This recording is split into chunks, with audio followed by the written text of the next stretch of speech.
పవన్ కళ్యాణ్కి వరుసగా షాకుల మీద షాకులు ఇస్తున్నారు కూటమికి సంబంధించినటువంటి నాయకులే. ఒకటి రఘురామకృష్ణరాజు ఈ పేకాటకి సంబంధించి జయసూర్య మీద డిఎస్పీ మీద ఆరోపణలు చేస్తే డిఎస్పీ జయసూర్యకి ఇప్పుడు రఘురామకృష్ణరాజు ఒకవైపున మద్దతు ఇచ్చి ఆయన మంచోడే అంటే ఆ తర్వాత వీళ్ళందరూ ట్రోల్ చేశాక నేనేమి సర్టిఫికేట్ ఇవ్వలేదు కానీ ఆయన గురించి నాకు తెలుసు అని చెప్పుకొచ్చారు. ఇప్పుడు తాజాగా గంధి శ్రీనివాస్ మాజీ ఎమ్మెల్యే ఆయన జయసూర్యకి మద్దతు ప్రకటించారు. జయసూర్య మంచి అధికారి, రఘురామకృష్ణరాజు చెప్పింది కరెక్ట్ అని చెప్తూ పవన్ కళ్యాణ్ కలిసి అసలు గుట్టు విప్పుతానని చెప్పుకొచ్చారు. భీమవరంలో 14 నెలలుగా క్లబ్ నుండి డబ్బులు వసూలు చేస్తున్న వాళ్ళు 2 నెలలుగా ఆదాయం రాకపోవడంతో పోలీసు అధికారిని టార్గెట్ చేశారు.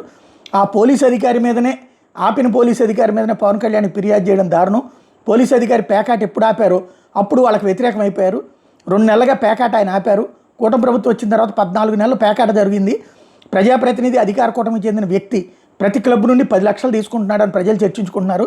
ఒక్కో బ్రాందీ షాప్ నుండి నెలకి 4 నుంచి 5 లక్షలు తీసుకుంటున్నారు అంటూ ప్రకటించుకొచ్చారు. భీమవరంలో గెలిచింది జనసేన పులవర్తి ఆంజనేయులు అన్నటువంటి పాయింట్ ఇక్కడ గుర్తుపెట్టుకోవాలన్నటువంటి విషయాన్ని కూడా హైలైట్ చేసుకుంటున్నటువంటి పరిస్థితి, ప్రత్యర్థులు చెప్పేటటువంటి పరిస్థితి.